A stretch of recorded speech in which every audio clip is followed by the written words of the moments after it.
muito segredo pra essa abertura não. Esse aqui é mais um vídeo da minha saga, né, de ler todos os livros do Clube do Crime da HarperCollins e o livro da vez, que é o último lançamento deles, é Mistério dos Chocolates Envenenados, do Anthony Berkeley.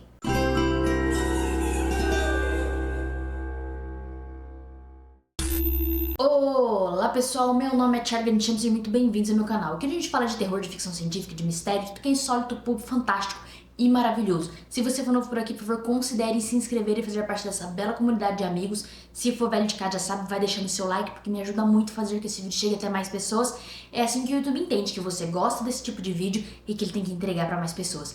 Se você compartilhar, é melhor ainda, novamente pedindo, compartilhem com seus amigos, recomende o canal para outras pessoas, vamos fazer a palavra se espalhar. Vamos ver se a gente consegue chegar em 600 inscritos esse mês.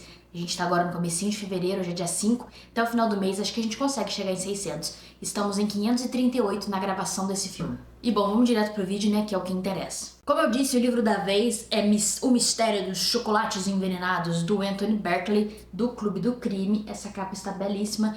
Esse aqui teve a tradução do Ulisses Teixeira, né? Cada livro da saga, dessa coleção, tá tendo um tradutor diferente. Já teve o Érico Assis, já teve um monte de gente boa.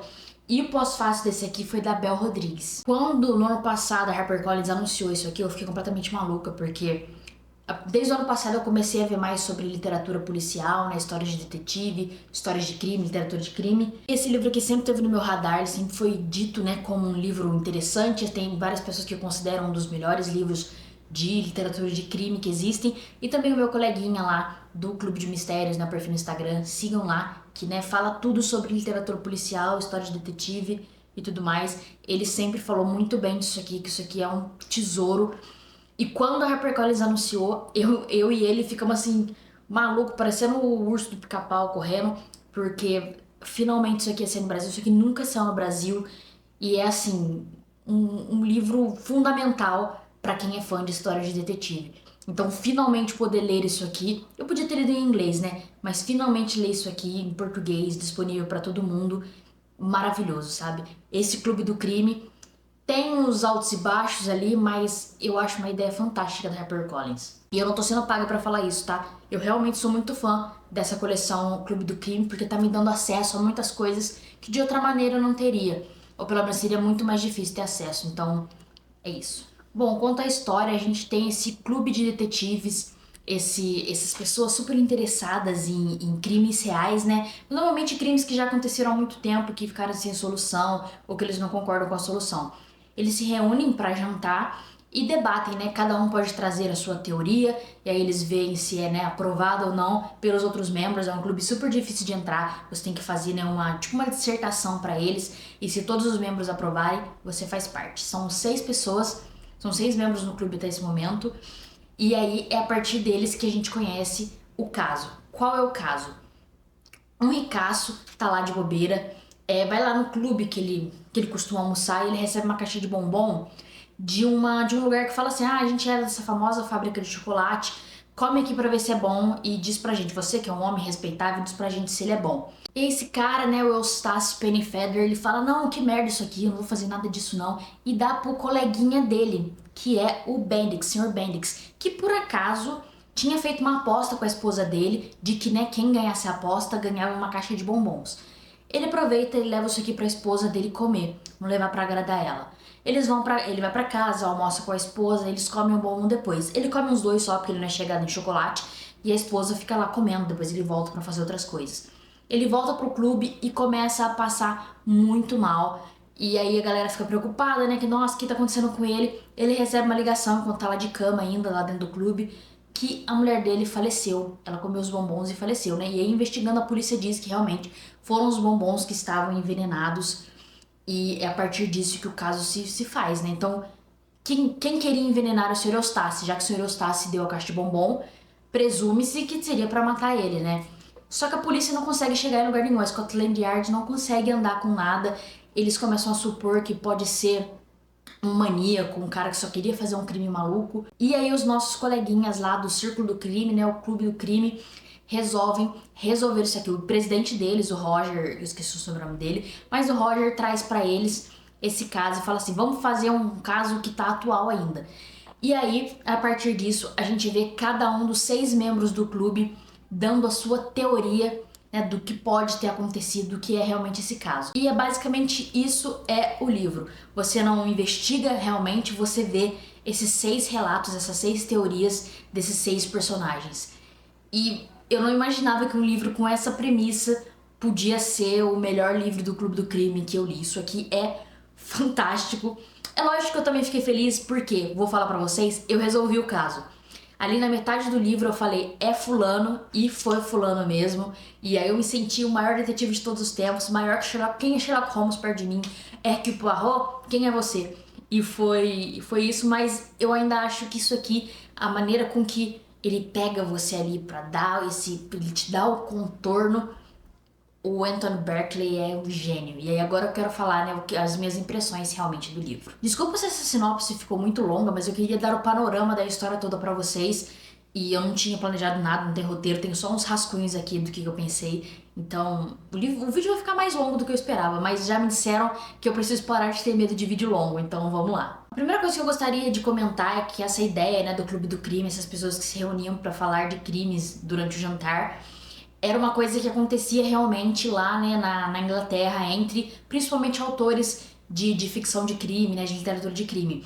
Entre eles a Agatha Christie, né? É o que viria depois a se tornar o Detection Club, que é, né, esse grupo de escritores de ficção policial, de ficção de crime, que debatem, né, teoricamente também em questão das histórias em si. Eles se reúnem para isso e eles têm, né, as regras deles, de, por exemplo, nenhum detetive deles pode receber uma dica divina. Tem que ser sempre uma coisa de raciocínio, a resposta tem que estar sempre no livro, não pode ser tipo, ah, meu Deus, caiu um papel na frente dele e ele adivinhou. Não, ele tem que chegar, lutar para ter aquela informação. E tem mais algumas outras regras e eles são essa forte comunidade que existe até hoje, inclusive, é um dos grupos mais importantes que existem, que falam ali você vai encontrar os nomes mais importantes da literatura policial que vieram depois disso. E bom, do livro mesmo, eu acho que ele começa meio enrolado, porque como eu disse, são apenas os relatos dos personagens, não tem muita ação. Então no começo você pode ter um estranhamento. A menos que você já esteja acostumado a ler outras histórias desse tipo, você vai ter um estranhamento inicial de ser só muito diálogo, né? Muita falação, é textão o tempo todo. Mas logo no começo, a partir da primeira teoria que é mostrada pra você, você já fica tão envolvido com o caso. Eu fiquei envolvida a partir do momento que o policial da Scotland Yard explicou o caso. Eu já fiquei maluca da cabeça. Mas a partir da primeira teoria, principalmente, você quer fazer parte daquilo. Então assim, você pode ler como se você estivesse lendo uma fofoca, né? Já que tem uma pessoa contando pra você, um personagem contando. Ou você assume realmente a posição de um detetive ali e tenta você resolver o caso. Eu assumi a posição de detetive mesmo achando que eu não ia conseguir e foi assim uma experiência maravilhosa. E é muito interessante porque você tem esses 6 personagens que são 6 pessoas diferentes que pensam diferente, raciocinam diferente. Então cada um desses personagens vai usar um método de investigação diferente. Então um vai para um método indutivo, o outro para o método dedutivo, o outro para o intuitivo. E aí eles vão misturando, um vai para a evidência firmemente diz, o outro não, a gente tem que ver o aspecto psicológico. Não, um escolhe focar no veneno do bombom, o outro, o papel que estava lá, a carta que enviou para o senhor Eustace. O outro vai falar, não, é essa pessoa aqui que podia ter esse motivo, vai para um outro viés. E aí você vê o crime por diferentes pontos. Isso ajuda a gente a formar o nosso próprio, né, o crime pra gente mesmo, né, pra gente resolver aquilo. Se não fosse assim, seria muito mais difícil. E voltando pro jantar que eu falei que acontecia realmente, que a Agatha tava, que o Anthony Berkeley tava, eu acredito que isso possa ter sido inspirado nesses autores, sabe? Nos detetives desses autores até, porque cada um vai pegar um método. Então, vai ter um autor que o personagem principal dele é mais intuitivo, o outro é mais dedutivo. Então, eu acho que é bem interessante nessa abordagem de você repensar como funciona, né, os livros de mistério. E aí eu digo principalmente o caso, acho que acredito que é o terceiro caso que é mostrado, a terceira teoria que é apresentada, que é a do Sr. Bradley, que ele é um escritor de mistério. O Roger, né, o presidente também, é um escritor de mistério, mas o Sr. Bradley vive disso o tempo todo. E aí ele dá 2 teorias, mas a primeira teoria dele é muito baseada em como se constrói um romance. E eu acho que assim, se você ler a teoria dele, é uma aula de literatura policial. Tem um pernilongo voando aqui, meu Deus do céu. é uma aula de literatura policial, de como os escritores, né, de ficção de crime constroem ali, né, como que você pega o crime e como você dobra todas as pistas e todos os casos para chegar no seu detetive, como você dobra a realidade para que faça sentido pro seu personagem. Então assim, você vai falar, não, essa tinta aqui foi comprada, por exemplo, esse exemplo é usado em outro momento da história, mas tipo, essa tinta aqui foi usada pela pessoa, foi comprada para fazer o crime. Mas na verdade essa tinta pode ter sido comprada pela empregada e para fazer outra coisa. Mas para até o momento que a gente chega na história que a gente lê, não nessa aqui específica, mas na história que a gente tá lendo de qualquer ficção policial, se aquela informação basta para resolver o crime, ela basta para resolver o crime. Então ele faz todo esse trabalho, ele dá uma lista, né, de todos os componentes que precisa ter para descobrir quem é o assassino. E aí isso já te ajuda a guiar também, né, para você tentar resolver. E aí ele vai quebrando, por exemplo, é daqui que muita gente tira a ideia do círculo, o crime de círculo fechado e o crime de círculo aberto. O crime de círculo fechado é o quê? É a maioria das histórias da Agatha Christie, por exemplo, que um crime acontece em um lugar onde o número de pessoas que pode ter sido culpado é muito pequeno, é fechado.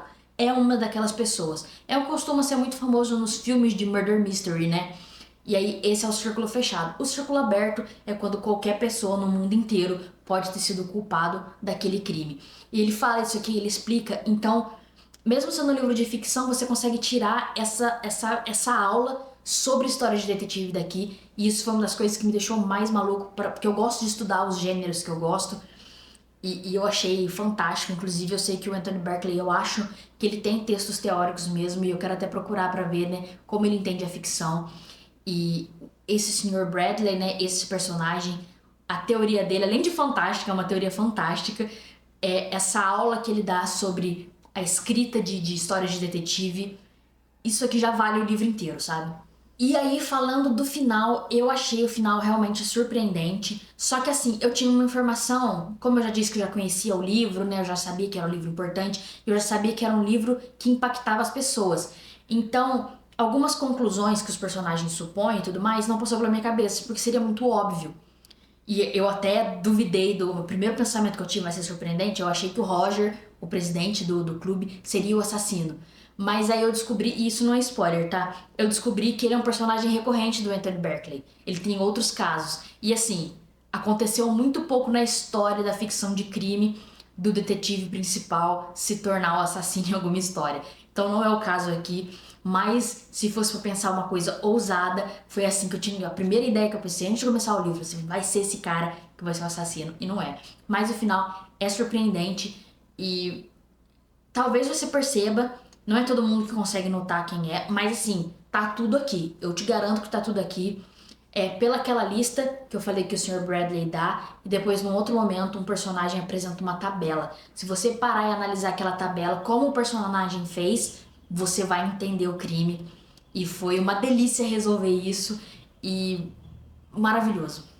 E bom, como eu sempre digo, falar desses livros é muito difícil porque a gente não pode entrar no spoiler de verdade, né? Então eu já, tudo que eu tinha pra falar é isso, sabe? É essa aula que é sobre as luzes aqui estão apagando, mas essa aula maravilhosa sobre história de detetive, sobre como construir um mistério, como enganar o leitor, como você manipula a sua ficção e ao mesmo tempo tá manipulando a gente. E é maravilhoso, então por favor leiam O Mistério dos Chocolates Envenenados. Vão fazer até barulho para os outros trazer mais histórias do Anthony Berkeley, porque eu realmente adorei. Agora eu queria falar com vocês como eu cheguei à lógica, né, que eu falei que eu acertei quem era o assassino. Então a próxima parte agora vai ter spoilers, então se você vai ficar por aqui, deixe seu like, por favor, deixe aqui nos comentários se você também tá acompanhando o Clube do Crime. Tem outros vídeos do Clube do Crime aqui pra você acompanhar, tem uma playlist. E diz se você se interessou, se você gosta de histórias de detetive desse tipo. Se você gosta também de estudar, né, sobre os gêneros, deixe aqui nos comentários, vamos conversar. E até a próxima leitura. E agora eu vou comentar como eu cheguei à lógica. Spoiler, spoiler, spoiler. Olha o spoiler, spoiler, spoiler. Olha o spoiler. Bom, a assassina é uma das personagens ali, uma das investigadoras, uma das criminólogas que estão ali analisando o crime. Inclusive a gente vê a teoria dela, que é a Alicia Demers. ela é a penúltima a apresentar o caso dela, e aí naquele momento você bate o martelo. Se você já suspeitava dela, você bate o martelo que foi ela culpada. E a minha lógica foi assim: eu sabia que ia ser um final surpreendente, né? Eu sabia que ia ser uma reviravolta. No começo, eu decidi que seria o que, né? Que o assassino era o Roger. Mas aí eu descobri que não tinha como ser ele porque ele tava em outras histórias. Aí tá, eu fiquei com isso na cabeça. Aí a gente chega na segunda teoria, que é da senhora Flemings, que ela acusa alguém do círculo. Ela acusa o Sir Charles de ser, né, o assassino. E aí eu falei, tá bom então. Então o assassino vai ser alguém do círculo. Certeza, não é o Roger, é alguém aqui do círculo, mas não é o Sr. Charles, porque agora não seria revelado logo no começo. E aí na terceira teoria o Sr. Bradley aponta pra gente lá os 12, 14 tópicos que você precisa analisar para, né, tem que ser a pessoa que cometeu o crime, tem que estar encaixado nessas categorias. Aí lá tem que precisa ser um criminólogo, que precisa ter algum conhecimento de química, que precisa ter uma habilidade com as mãos e várias coisas assim. E aí eu já falei, tá bom. Aí foi o primeiro momento que a Alicia passou pela minha cabeça. Mas assim, passou só porque era uma das opções ali mesmo. Os 5 que faltava podia ser. Aí depois, na segunda teoria do Sr. Bradley, ele fala da amante, que teria que ser uma amante, né? Que teria uma amante diferente do Sr. Eustace ali envolvida com o crime. E ali eu falei, então tá, então é a senhora Alicia. Por quê? É a Alicia Demers. Porque em outro momento no começo do livro, a gente fica sabendo que ela se envolveu com o Eustace. Ela teve um relacionamento com ele, mas ela disse que foi só pra, né, estudar ele, pra escrever sobre ele, que ela também escreve. Eu não sei se ela escreve peças psicológicas, né, tipo artigos psicológicos, ou se ela escreve livro também, eu não me lembro. Eu terminei de ler o livro agora, eu já não me lembro, porque todo mundo é meio que escritor aqui e confunde a cabeça da gente. Mas eu falei, então tá, ela já teve um relacionamento com ele, ela é criminóloga, ela já demonstrou ter algum conhecimento de química, porque ela faz algumas perguntas para as outras teorias. E aí eu fiquei, é ela. Tem que ser ela, tem que ser ela, vai ser ela, porque eu não suspeitei da senhora Flemings. Eu acho que a gente fica sabendo muito pouco da senhora Flemings pra suspeitar dela. E aí vai andando, a gente tem o caso do Roger, e o caso do Roger também já ajuda a dar uma elucidada nas coisas. E aí a gente chega na apresentação da teoria dela e ela acusa o Eustace, né? O Sr. Eustace, a vítima que era pra ser a primeira vítima, né? De ter sido o assassino. Aí ela fala, durante ele mesmo, ela fala que teve acesso à casa dele, ela consegue entrar na casa dele, que ela tem contato com o empregado, ela podia fazer mais perguntas do que os outros. Ela vai falando, ela fala que o livro dela tinha sido roubado e estava na casa dele. Aí ela fala que a escrivaninha dele, né, a máquina de escrever dele foi usada para escrever aquela carta. Mas ela teve acesso à escrivaninha, tanto que a máquina de escrever, tanto que ela foi lá analisar, né? Ela foi lá ver que a máquina de escrever foi utilizada. Aí eu bati o martelo, eu falei, foi ela mesmo, não tem jeito, foi ela que fez. E aí na última teoria, que é a do senhor, como é que é o nome dele? Sherwick, eu acho. Ele dá aquela tabela pra você que ele fala assim, eu tive a sorte de ser o último, né? Eu pude ouvir todo mundo falando e pude ver os erros de todo mundo, os acertos de todo mundo e organizar a tabela. Aí ele mostra a tabela, aí você bate ali, você fala, é isso, tem que ser. E é realmente ela, a gente fica sabendo, o livro já acaba. E pra mim foi uma experiência maravilhosa, que foi menos por dedução, tá? Eu deduzi também, né? Eu fui usando ali a coisa toda, mas foi muito mais uma sorte mesmo de ter acertado quem era, porque podia ser ela ou a senhora Flemings, e eu acertei que era ela e eu me senti vitoriosa. E é isso, eu só queria contar como foi a minha lógica, porque eu fiquei muito feliz de acertar. A primeira vez que eu acerto totalmente o final de um livro de detetive. E parabéns pra mim. Deixa aqui os parabéns pra mim. Deixa aqui, né, se você também adivinhou. Não conta pras pessoas, mas deixa aqui se você também adivinhou. Deixa seu like e até a próxima leitura. Beijos.